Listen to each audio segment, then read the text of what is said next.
ताई, काल अतिशय एक दुर्दैवी आणि दुःखद घटना घडली। तुमचे पती गणेश बनसोडे यांनी काल गळफास घेऊन आत्महत्या केली आणि तुमच्या कुटुंबावरती एवढा मोठा दुःखाचा डोंगर कोसळला की ते त्यांची भर कोणीच भरून काढू शकत नाही। तर हे नेमकं काय प्रकरण होतं, काय प्रकार होता, हे कशामुळे झालं सगळं हे? माझे नाव वैशाली गणेश बनसोडे। मी दिवाळीसाठी सोलापूरला माझ्या माहेरी गेले होते। तिथून मला बार्शीवरून फोन आला की तुमच्या मिस्टरांनी गळफास घेतली। मी तातडीने इथं आले आणि इथं आल्यावर समजलं त्यांच्या खिशात चिठ्ठ्या सापडल्या, त्याच्यात त्यांनी सावकाराची नावं लिहून ठेवलीत आणि ह्या सावकाराच्या त्रासाने मी कंटाळून आत्महत्या केली आहे असंही समजलं मला।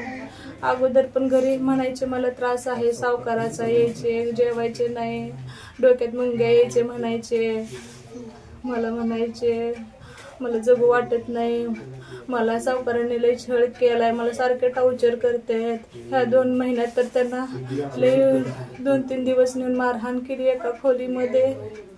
तरी पण आम्हाला त्यांनी सांगितलं नाही, म्हणजे गाडीवरूनच पडलो मी म्हणले। आणि काही त्यात ते 2-3 येऊन भांडायचे, शिवेगाळ करायचे जातीवरून आम्हाला। घरी येऊन म्हणायचे पैसे कधी देणार आहे, काय पण बोलायचे लेडीज बघून मला। आजही माझ्या कुटुंबावर वेळ आली आहे, उद्याही कुठल्या माऊलीवर ही वेळ येऊ नये। त्यामुळं त्या आरोपींना ज्यांची नाव आहे त्यांना कठोर कारवाई करावी त्यांच्यावर। माझ्या नवऱ्याला न्याय मिळावा, नाहीतर मी SP ऑफिसवर जाऊन मी उपोषणाला बसणार आहे। जोपर्यंत न्याय मिळणार नाही मी झटणार आहे। माझ्या माध्यमातून कुठल्याच सगळ्यांना चांगला संदेश जायला पाहिजे की असं कोणत्याच पतीने असं आत्महत्या करू नये। तर ज्या पत्नीला असं होतंय ते लय अवघड होते, डोंगर कोसळते। आज माझ्या लेकरांच्या मुलं शिक्षणाचं कोण बघणार, माझं वयच काय होतं, मला आज ह्या माणूस की कुठे गेली, आज ह्या सावकारामुळं माझं घर उद्ध्वस्त झालं। काय हक्क आहे त्यांना, कोण सांगितलं एवढं माझ्या नवऱ्याला एवढा त्रास?